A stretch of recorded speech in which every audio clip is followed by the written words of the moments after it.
To fix this problem, what you have to do is to go to your phone menu and now scroll down below to search for Snapchat. When you find it, just tap on it for some while, then now tap over here.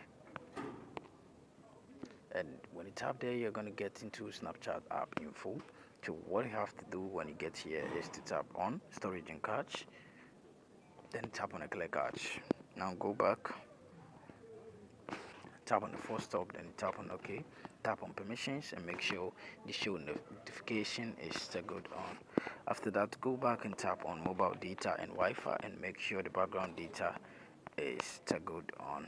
So after doing all this, tap on permissions and make sure you have allow every permission over here, which is very important.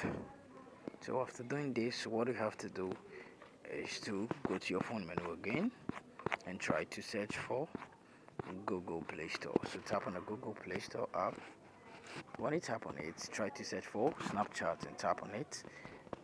Now tap on the update to get the latest update of Snapchat.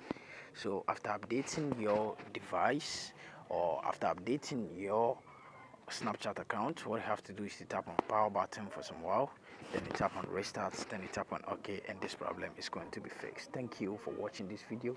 See you in my next video. Don't forget to subscribe, like, and also share this video with your friends.